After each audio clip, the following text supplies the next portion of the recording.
Ay mga bossing, balik tayo dito sa garahe. Meron pong dumating dito na FD Civic. Tingnan natin ang problema, anong gagawin natin.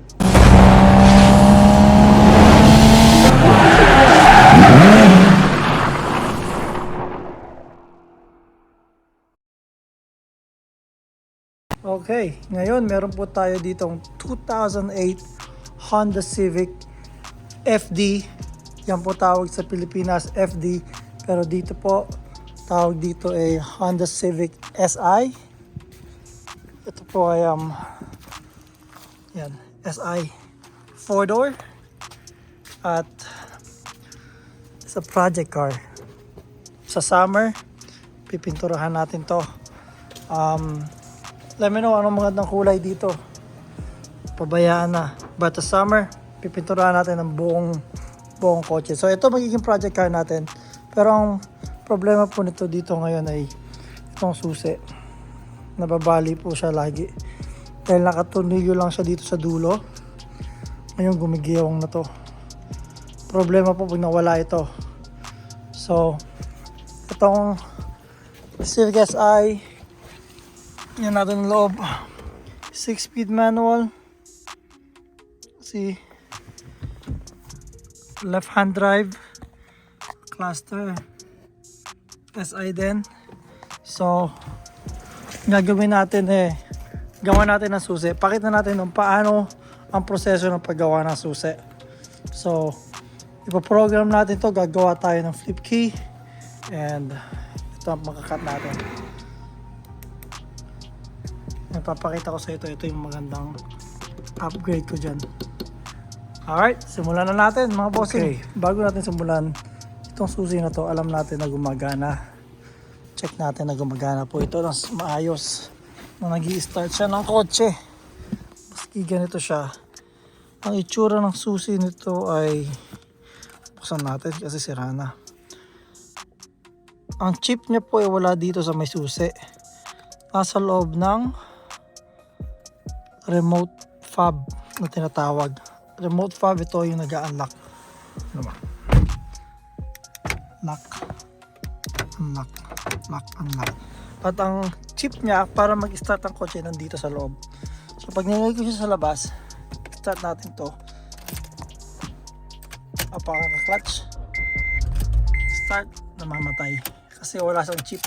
So kailangan natin mag-program na may chip. So ilagay natin to, may chip dito. Yan. I-start siya. Naririnig nyo. I-start siya. So meron tayo ditong nakat na. Wala pa nakaprogram. Nasaan na yun? Dito lang yun. Hanapin natin. Iba muna natin to dito. Think ito. Etong susi na to, nakat na to. So pero papakita ko na lang mamaya na paano magpakat. Pero ito, nakakat na to sa tamang susian. Lock, unlock. Yan. Pero hindi pa po ito program. Okay? Wala, hindi gumagana ang lock. Iba-ibang klase pong system ng sa Honda. Ito, start, mamatay. Kasi hindi pa program ang susi nito. So, subukan natin i-program muna natin to. Program natin to. May gamit tayong scanner. Gamit natin ang launch. But papakita ko hiwalay paano ikakat to. Gamit yung Defu key cutting machine. Ito. Pero pakita ko paano natin itong ipoprogram.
dulo po dito.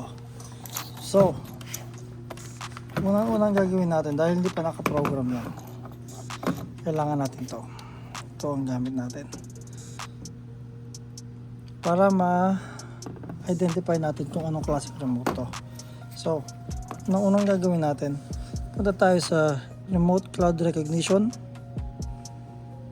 Ito para matest kung anong merong klaseng remote to. So, start testing. Then, remote key. And sabi, press daw yung lock. So, press natin yung lock. Isa. Pangalawang beses. Dalawa. Then, isa pa. Pangatlo. Isa pa. Yan. Yan na po. Nahanap niya na kung anong klaseng susi. Ito, dalawang klase po yan. Acura o Honda. So, dito tayo sa Honda.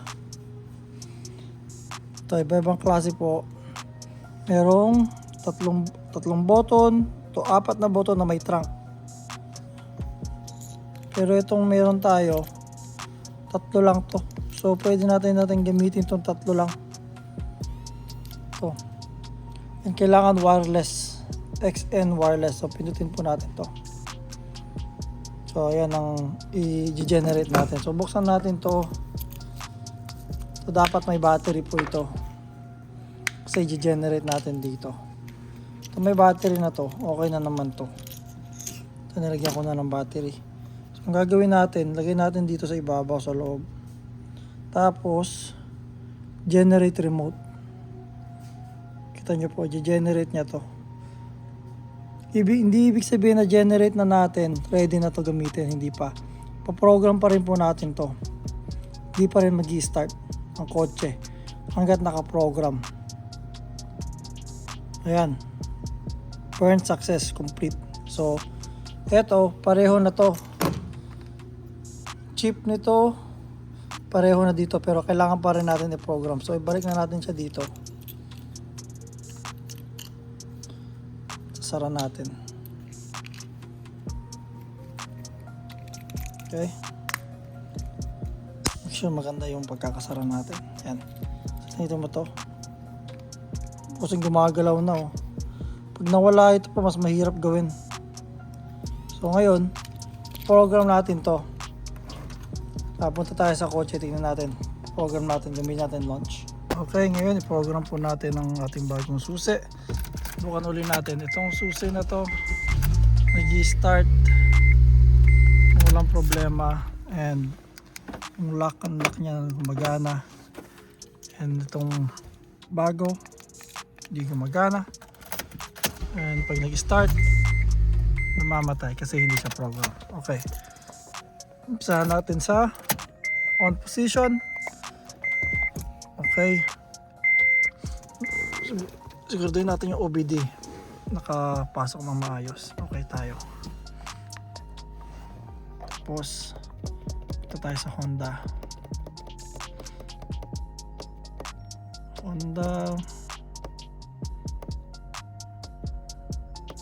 Ito.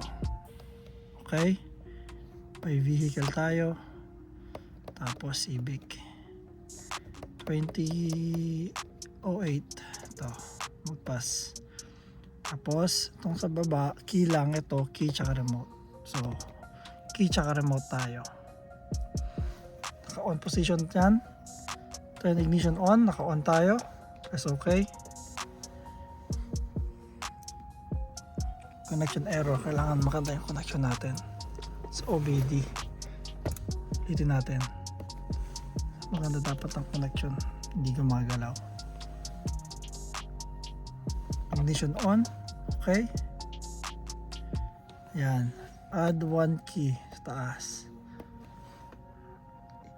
Ignition to on. Okay. Simulan natin. Tapos, turn ignition off. On. Programming.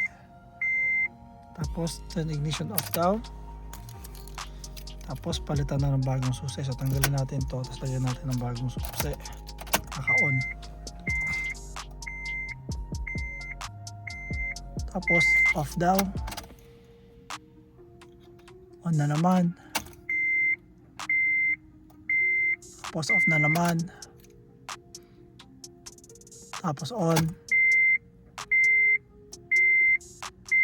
Please wait. Ayan. Is the emo light out? Tignan daw kung yung emo light nakapatay. Nakapatay yung emo light natin. So okay tayo yan. Ignition off. Ignition on. Success. Success daw. Natin. Ayun. Nag-lock. Unlock. Ayan, oh. Magana na. Start nga natin. Yan. Okay na mga bossing. Success. Handa na siya ng maayos. So, subukan pa rin natin itong original na hindi nawala. Yan. Pagara na mga bossing. So, ganyan po pag-program. Lock. Unlock. Magana. Tapos itong bago nating subusi. Lock. Unlock. Subukan natin buksan ng trunk kung gumagana yung likod nito. Yan, gumagana. So okay na mga bossing, ito po pag program natin ito. So itong susi na to, may ibang klase na paprogram mo, hiwala yung susi, chip, transponder, tsaka yung remote. Pero ito, pag program ng remote tsaka na susi, iisa lang, sabay na. So depende sa kotse. So ito po, ito ang ating Honda Civic Si FD sa Pilipinas na tinatawag, o USDM. So ito po maging project natin, marami po itong gagawin dito, ang pintura na to. Next year summer, pinturahan po natin to. So yan po, na-program na natin ang susi. And sana po nagustuhan nyo ating video. Susunod, wala pa tayong project dito. Pakita po natin ang susunod natin mga project. Marami tayong mga FD dito.